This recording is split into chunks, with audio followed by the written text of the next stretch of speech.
Well, I don't think it's by accident.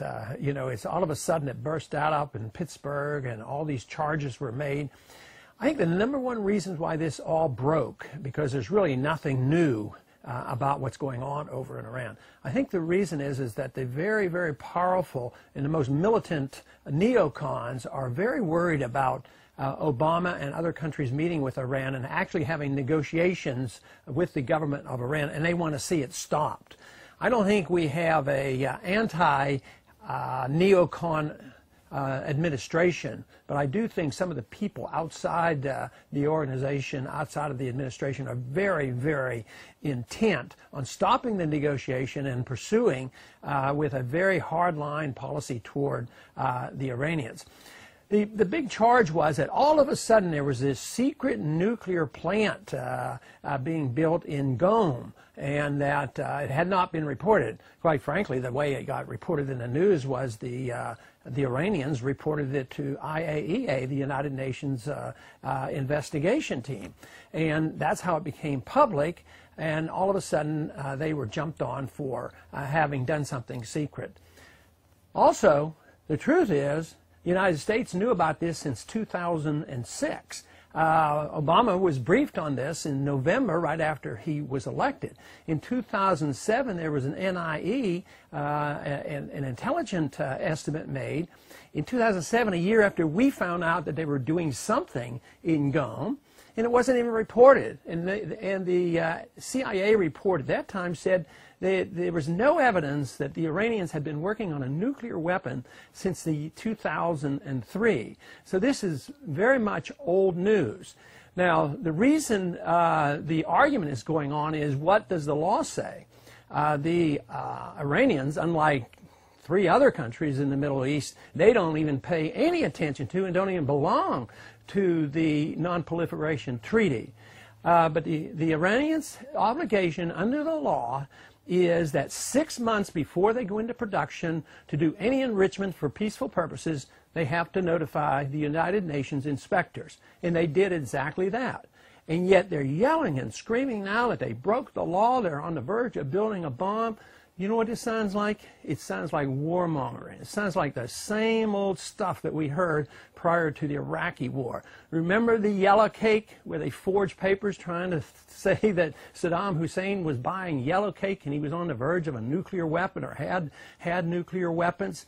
It's the same old thing going on. And all the lies told that we were going to march in and find these nuclear weapons. So it's hysteria, it's warmongering, and unfortunately the major media has not reported anything in balance whatsoever. They keep saying that the Iranians are on the verge. Of course they're talking tough. That's the way they operate over there. It's a tough neighborhood. That's how they rise to power. So they are, you know, in many ways rude and loudmouth, but that's how tough guys exist over there. And yet our response to them has been pretty irrational as well, because I think the determination to add sanctions. Right now, they're continuing to clamor for sanctions on the Iranians. Don't allow 1 drop of gasoline to be imported into Iran. Punish the people of Iran, and that'll bring them to their knees, and they'll throw out their ayatollahs, and they'll be friends with the West.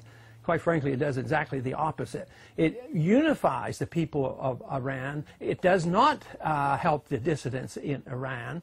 And it actually, once we do this, pursue a policy like this, the real beneficiary are the Chinese, because the Chinese happen to have a lot of dollars. They have $1 trillion of our money, but they're not using bombs and weapons to influence and try to gain, you know, advantages in Iran. What they're doing is they're going there and investing their money. So we, I believe, are on a completely wrong track. I think this is hysterical reaction that we ought to, you know, sit back and relax and look at the truth. One of the reasons why this argument came up was that a few years ago, I think it was in 2003, the Iranians did sign a supplemental protocol with the West, and they were in negotiations. And the protocol said that they would even report when they start building. a nuclear facility. Not just when they were getting ready to go into production, 6 months before production, but just when they started to build it. Now they are building it, and they're said to be in violation of this. But the whole thing is that supplemental protocol was not part of the original non-proliferation treaty. They signed this willingly, and it was never ratified by their parliament. You know, it would be like us having a president sign a treaty and never ratified by the Senate. It wouldn't be the law of the land. And then the Iranian government announced precisely that they are no longer following it because the negotiations were suspended by the West. They were negotiating with the Iranians and trying to come to an agreement. And finally they just said, no, we're not going to do it. If you're not going to negotiate with us, we're not going to follow this voluntary protocol.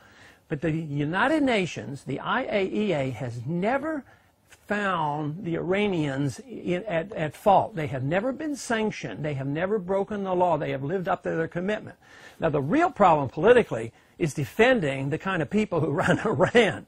But the whole truth is, if you're going to try to operate within the international law, we shouldn't be so arrogant as to say that they're doing such and such and they haven't done it or they haven't broken the law. So it's time that we pay attention to our promises and our commitments rather than intimidating and threatening, putting on sanctions which are an act of war, and then setting the stage for ultimately bombing these facilities. So to me, it sounds a whole lot like deja vu, exactly the kind of nonsense that led us into a no-win, nonsensical war in Iraq where we're still bogged down. We're bogged down in Afghanistan and Pakistan, and here they are trying to stir up another fight with another country.